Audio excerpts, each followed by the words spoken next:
So good morning मित्रांनो, स्वागत आहे तुमचं पुन्हा एकदा एका नवीन व्हिडिओमध्ये। आवाज खूप हे झालाय कारण की सर्दी खोकल्याने जाम झालंय। आज आहे आमचा शेवटचा दिवस माउंट आबूमध्ये, म्हणजे राजस्थानच्या ट्रिपचा शेवटचा दिवस। आणि आता सकाळचे 10 नाश्त्याला चाललोय। ऊन खूप मस्त पडले, इतक्या दिवसांनी आम्हाला ऊन भेटले की एका पण पोरांनी स्वेटर नाही घातलाय। माझ सो काय ही थंडी आम्हाला काहीच वाटत नाही सध्या, कारण की ती जैसलमेरची थंडी जी होती ना तिने खूपच त्रास दिलता।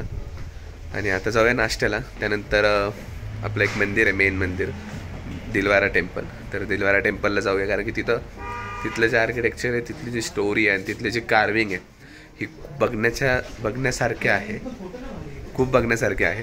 कारण की लास्ट टाइम मी आलो होतो तर चेक केलं होतं, म्हणजे लास्ट टाइम पाहिलं होतं, खूपच सुंदर आहे। तर या मुलांना सुद्धा म्हणलं की आपण तिथं जाऊया। आज फक्त आम्ही रेस्ट करणार होतो, पण थोडंसं 2-4 स्पॉट फिरून येऊ शकतो, कारण की बॉडी खूप थकली आहे आणि आम्हाला उद्या 900 किलोमीटर करायचं आहे Mount Abu to Pune. So 12-14 तासाचा प्रवास आहे। आता जाऊया।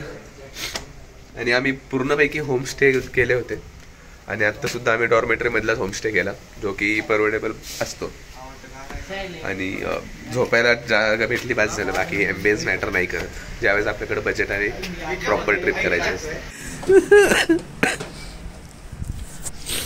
थंडी आहे इथे पण ठीक आहे सह लेंगे थोडा। ते लोक पळाले स्वेटर आणण्यासाठी, कारण की वारं सुटले।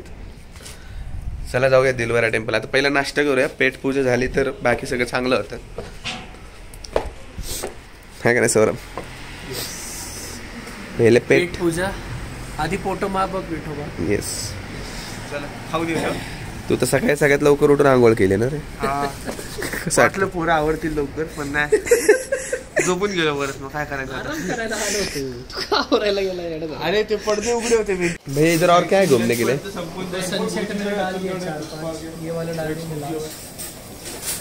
क्या क्या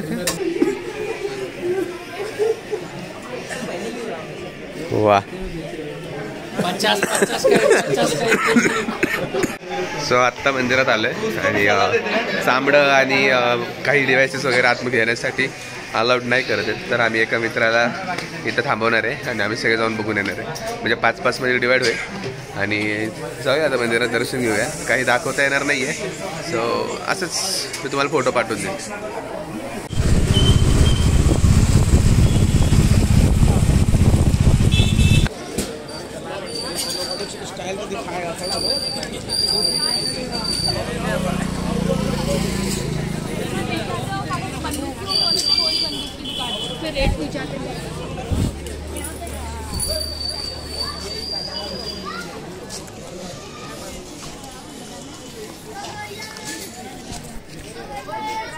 सो आत्ता आम्ही गांधी की वाटिका या ठिकाणी आलोय।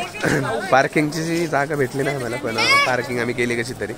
आणि आता इथं सनसेटला येतात, पण आम्ही नॉर्मली आत्ता येऊन आलोय, कारण की आमच्याकडे तेवढा टाईम नाही आहे। इथून त्या रॉक पॅचला जाऊया आणि एक्सप्लोर करूया अजून।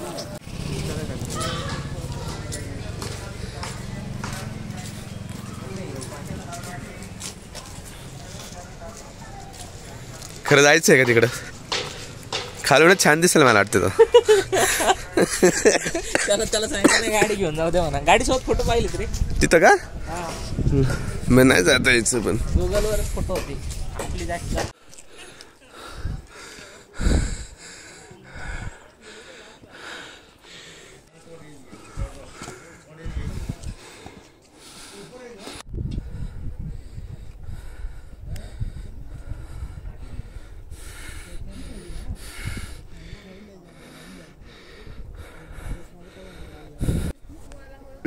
सो फायनली आम्ही पोचले फ्रॉग माउंटनला। याचा शेप फ्रॉग सारखा आहे, याला फ्रॉग माउंटन बोलतात। आणि 10 मिनटाचा ट्रेक आहे, नॉर्मल ट्रेक आहे, पण जर तुम्ही ट्रेक नसेल करत तर तुम्हाला तो अवघड जाऊ शकतो।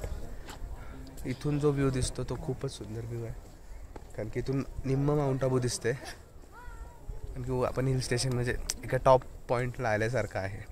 इथून ते लेक, त्यानंतर अख्खी बाजारपेठ, मंदिरं, सर्व काही क्लीन दिसतंय। सो विजिट केलं तर हे नक्की विजिट करा। आय थिंक हे सनसेटला खूप सुंदर दिसेल इथे। वरचं एक मंदिर सुद्धा दिसते।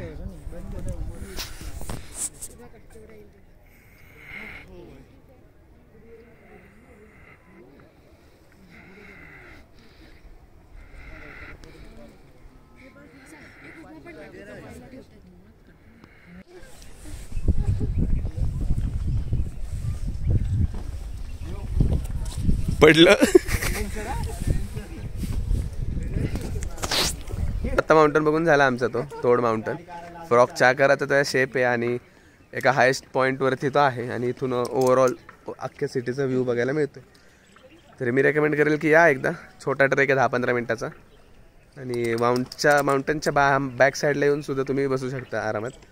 आणखी पलीकडे गर्दी असते. वाची चिंका. इसने बोला बराबर बोला. चलो चलो.